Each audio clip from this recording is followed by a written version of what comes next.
Just ahead on One Detroit. The Detroit branch NAACP announces the special award recipients for its Fight for Freedom Fund dinner. Plus, civil rights activist Reverend JoAnn Watson talks about the impact of the 1963 Detroit Walk to Freedom on her life and career. Also ahead, our Future of Work series explores the career goals of Generation Z. Plus, we'll get details on this weekend's Silence the Violence march and rally aimed at eradicating gun violence. And we'll give you some ideas on how to spend the weekend and beyond in Metro Detroit. It's all coming up next on One Detroit. From Delta Faucets to Behr Paint, Masco Corporation is proud to deliver products that enhance the way consumers all over the world experience and enjoy their living spaces. Masco, serving Michigan communities since 1929. Support for this program is provided by the Cynthia and Essa Ford Fund for Journalism at Detroit Public TV. The DTE Foundation is a proud sponsor of Detroit Public TV, among the state's largest foundations committed to Michigan-focused giving. We support organizations that are doing exceptional work in our state. Visit dtefoundation.com to learn more. Nissan Foundation and viewers like you.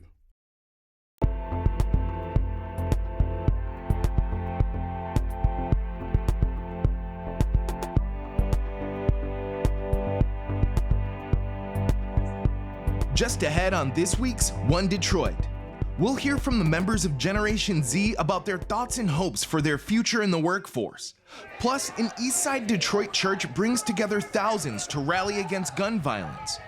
And if you're looking for something to do for Father's Day and Juneteenth, Cecilia Sharp of 90.9 WRCJ will have some ideas. But first up, the Detroit branch NAACP is gearing up for several events during its June Jubilee, a celebration of freedom from June 22nd through the 25th. The weekend will conclude with the 68th annual Fight for Freedom Fund dinner featuring keynote speaker U.S. Senator Raphael Warnock of Georgia. Several awards will be presented at the dinner. These awards are presented based on service that has been done and work that is yet to be done. We are proud to present to Attorney Aaron Keith, one of two Great Expectations awardees. Our second Great Expectation Award recipient is Mr. Kenneth Nixon. We are pleased to honor Senator Stephanie Chang. We will present the Ida B. Wells Freedom and Justice Award to none other than the Honorable Justice Kyra Harris Bolden. As we celebrate 50 years of the hip-hop industry, we will honor Mr. Dougie Fresh, and this is the cream de la cream, as we present the James Weldon Johnson Lifetime Achievement Award to former U.S. Ambassador Andrew J. Young. The NAACP June Jubilee will also include a commemorative Freedom Walk on June 24th in honor of the 60th anniversary of the Detroit Walk to Freedom. Dr. Martin Luther King Jr. was among the 125,000 people who marched down Woodward Avenue in 1963, making it the largest civil rights demonstration ever at the time. One Detroit contributor, Cecilia Sharp of 90.9 WRCJ, sat down with one of the marchers, Reverend JoAnn Watson, to get her memories of that historic day.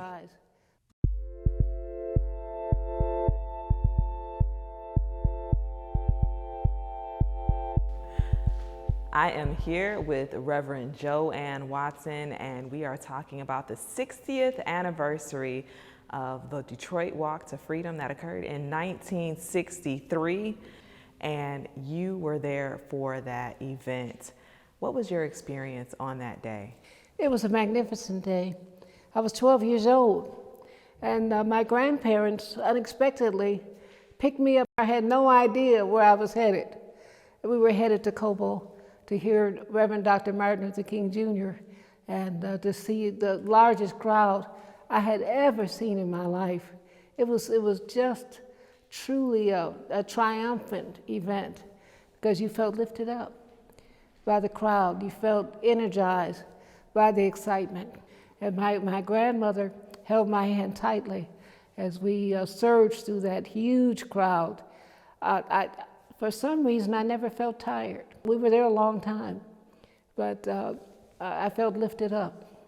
So the march or the walk to freedom was to generate awareness and raise funds for the Southern Christian Leadership Council. Well, the signs all said jobs, justice, peace. Okay. Jobs, justice, which I later learned was the mantra for Dr. King's events. But that march really changed my life. And it still touches me today to think about Dr. King's voice, how it reverberated with those loudspeakers, how the crowd hung on every word. Nobody left without talking about Dr. King's speech. It was mesmerizing. Now, this was the first time that he gave the I Had a Dream speech. Right. Before Washington. That's true. Which people forget. What did the walk to freedom mean to the people in Detroit at that time? It meant a lot because the injustice that was happening around the country was not just in the South, it also included the North. There were housing issues, employment issues. We had police brutality in Detroit that was unaddressed. And I remember walking to choir rehearsal as the eldest of 10. The girls never got stopped, but the boys in my family would get stopped frequently by police for nothing. Nothing. And so we witnessed injustice. And there was a need to have a march in Detroit. We felt that Detroit was part of the movement. So not only organized labor, but block clubs, community groups, youth groups. We felt a part of it. We felt a part of what was happening. You've had a career in public service, serving for the YWCA as the executive director for the Detroit branch, the assistant executive director for the national YWCA, served on city council, the community liaison for Congressman John Conyers. At 12 years old, did you know this was going to be your path? I had no idea. Didn't know what I was going to be doing. I just knew that I was going to try to make a difference in my life. Reverend Dr. C.T. Vivian was a mentor of mine, and he was one that Dr. King called the greatest preacher who ever lived. I was certainly mentored by Dr. Dorothy Irene Height, who I loved and respected. She was actually the highest ranking black woman in the YWCA of the USA. But she saw all of us as her mentees. We were all her children. I was mentored by Mother Rosa Parks, who I loved and respected. She lived in Detroit more years than she lived in Montgomery, Alabama. And we both worked for Congressman John Conyers. She would go to reparations conferences with me. So I'm very blessed, very blessed. I didn't ask for it, could not have hoped for it, but it came into my life.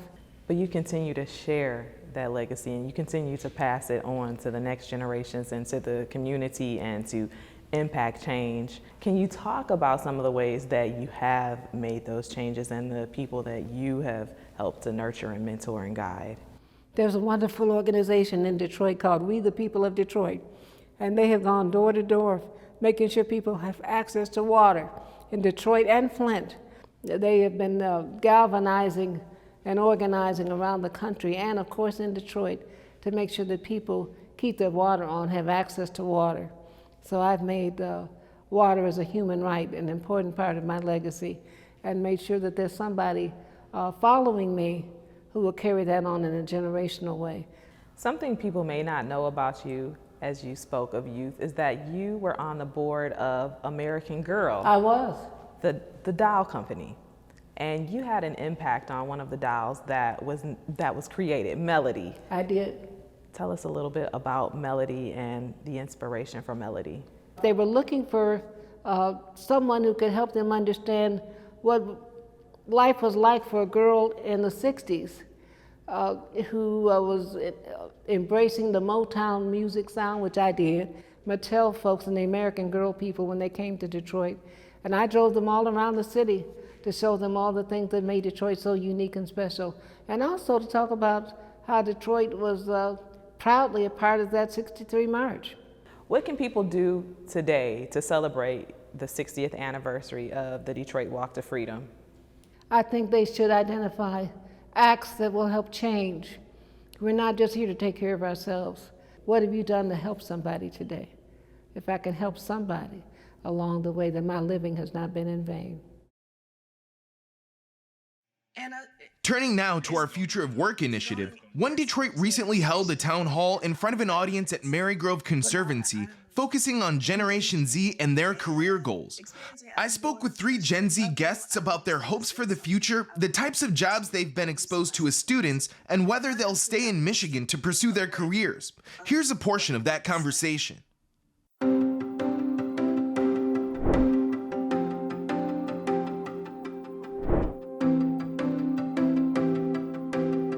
Optimistic are you about your future in general, and how optimistic do you think your peers are? We'll start with you. Well, I would definitely say I was not as optimistic as I am now, my senior year of high school. I was leaving and I knew there was somewhere to go, but I didn't know if I wanted to be there. But I went knowing that I had experience in that area already. And Going into illustration and fiber arts.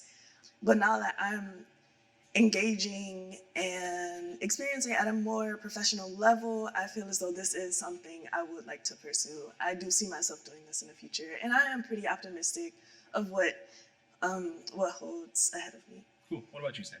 Personally, the future looks pretty optimistic to me.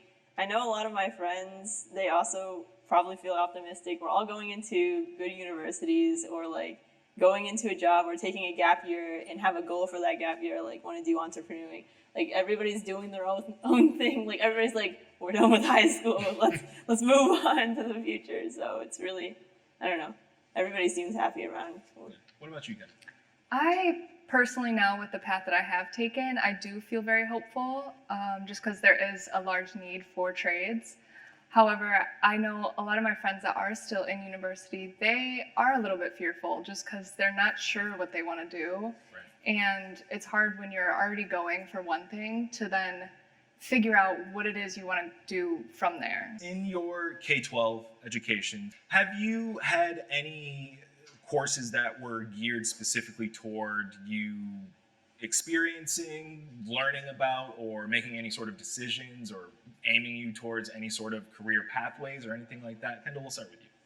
I went to a private school for high school, and there weren't really any options given to us for trades.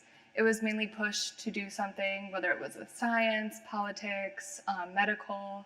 Sam? I mean, at least at my school, it's freshman year, and then you get to do a choose your adventure kind of thing. Oh. So there's a engineering type area that you can choose to go into that, and a bunch of engineering classes open up. Even if you're in engineering, you could take medical classes, but you get priority in engineering. What about you? I feel like there's not many opportunities unless we ask for it. I'm really glad that so many people are asking now, because a lot of people in this generation don't really speak up for exactly what they want. Do you think that the guidance that you guys are getting is applicable to the world that you're going into? Sam, let's start with you. I mean, yes. Whatever an adult says, for example, they would say their exact experience, and then you take it with a grain of salt, because then it's different times now.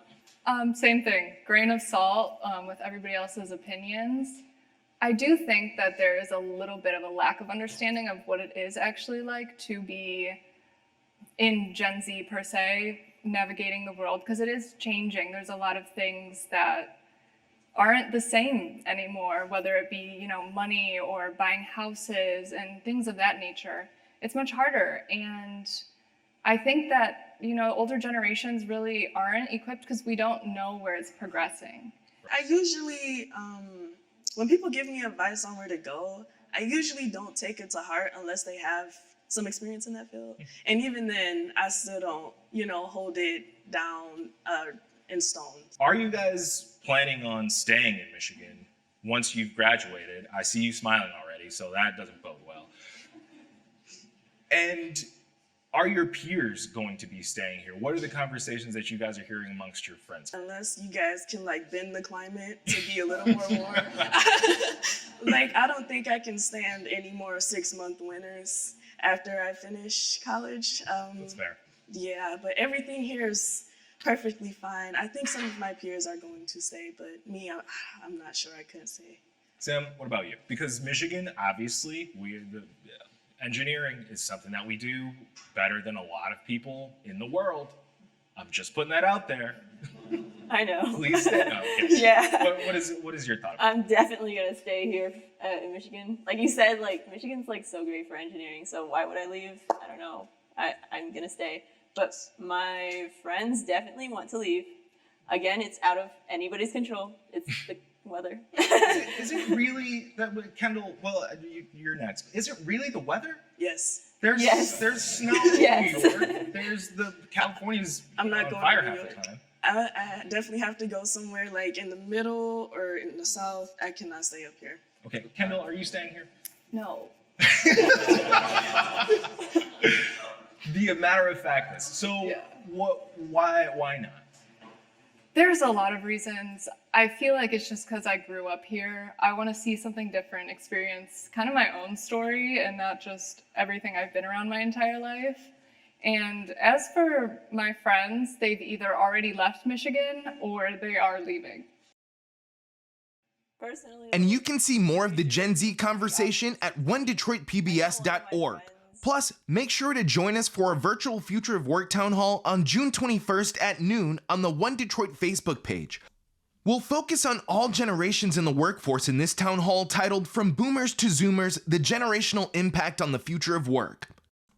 Let's turn now to the Silence the Violence March and Rally held by the Church of the Messiah on Detroit's East Side.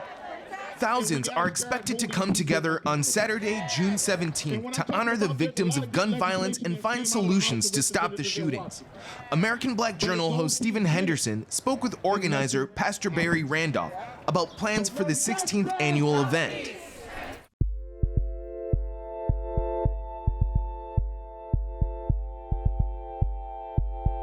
I can't believe it's been 16 years. This will be the 16th annual Silence the Violence March.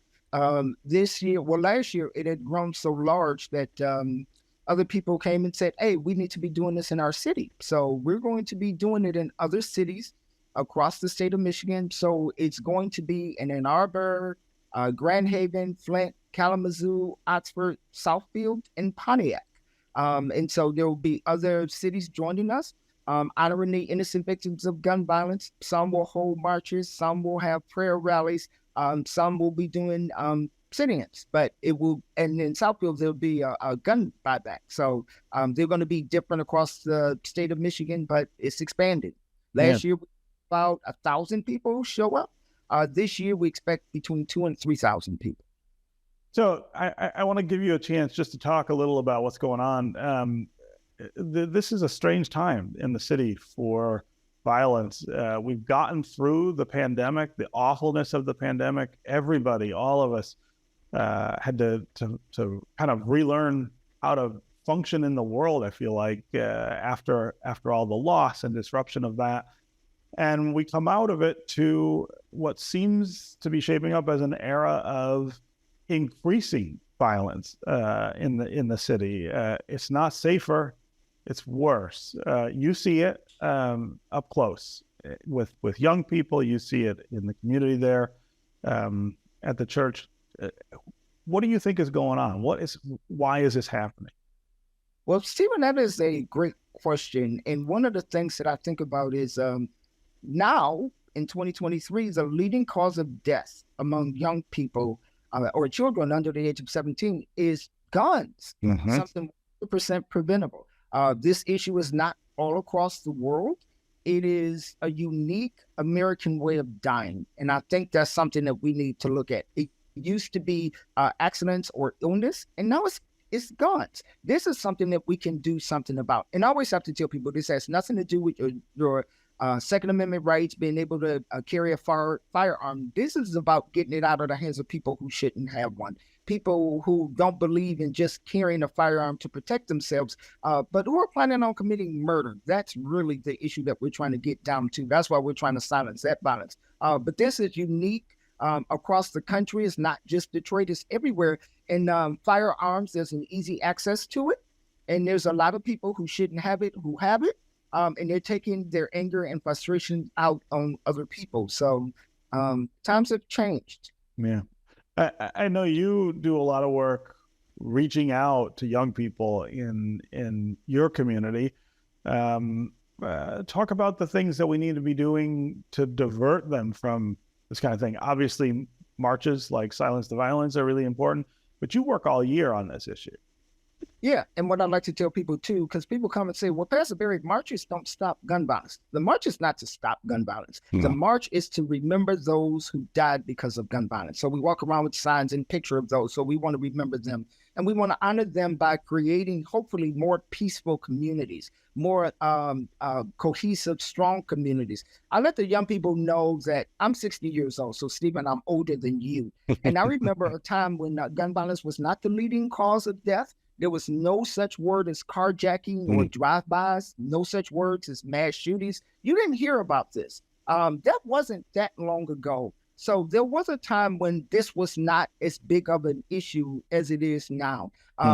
So it's not like we've never not had a time when gun violence was not a major issue in this country. So we know that that can exist, and we know that that can happen. And what we're trying to do is make sure that happens. What we need to do is to build our communities and neighborhood. We need to have more affordable housing. We need to have job training. We need to work on business incubation. We need to work on education and skilled trades to make sure that our young people have a good, positive, strong future. And we need to teach them their value, the value of who they are as a human being, more than outward material things. Yeah. The march. Anyone can participate, obviously, but I want you to talk just a little more about the things that you have seen about, changing the sense of community around this issue from the march. You were just talking about people saying, well, marches don't solve crimes or marches don't stop people from shooting each other, but you are building a real sense of community around how we think about this issue, how we deal with this issue. Talk about over the 16 years, how that's changed. Well, I can tell you, our very first march, we had 58 people. And it was specifically for the community of Island View because we had a couple of unfortunate murders of young people. And we decided we were not just going to sit back and let them be statistics. We were going to do something. So we created an organization to help fight crime and build community. So it was about doing that specifically for Island View. Then within a couple of years, it became a citywide event. And then lately it became a statewide event. And so it was about bringing the resources directly to the community, to those who are the most vulnerable. And one of the things that I'm proud of over the years is that so many groups and organizations that work on gun violence intervention are part of what we do every year. So the people who do the boots on the ground work, the people who work with the ones with the guns, the people who work in dangerous communities and neighborhoods, they come and they participate. There are a lot of events and activities in Metro Detroit this weekend to celebrate Father's Day and Juneteenth.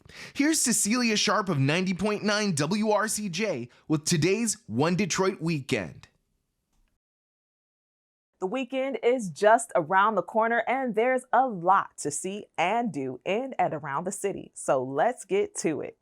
On Friday, June 16th, join a book talk, King, a Life. The book talk launches a week of celebrations for Juneteenth and the 60th anniversary of Dr. Martin Luther King's 1963 Walk to Freedom in Detroit. Also on Friday at the DIA, the Great Lakes Chamber Music Festival presents Shouts, Schumann and Shostakovich, with performances by the Palia and Hesper String Quartets. The Chamber Music Festival will continue for 2 weeks through June 24th, so stay tuned for more information on the performances.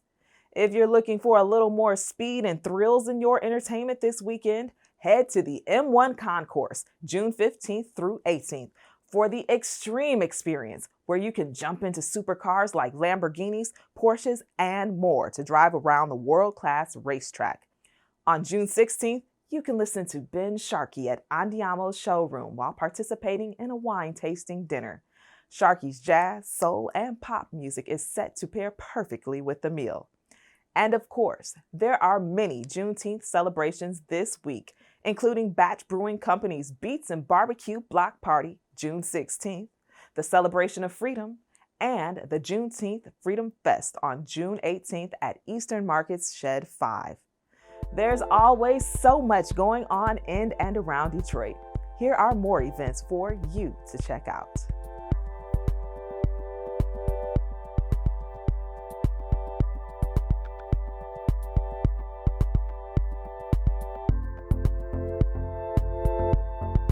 That will do it for this week's One Detroit.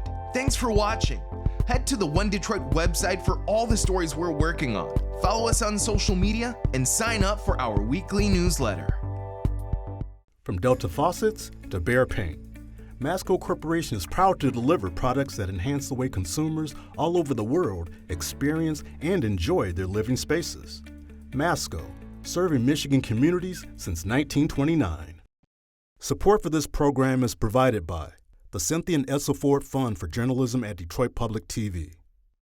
The DTE Foundation is a proud sponsor of Detroit Public TV, among the state's largest foundations committed to Michigan-focused giving. We support organizations that are doing exceptional work in our state. Visit dtefoundation.com to learn more. Nissan Foundation and viewers like you.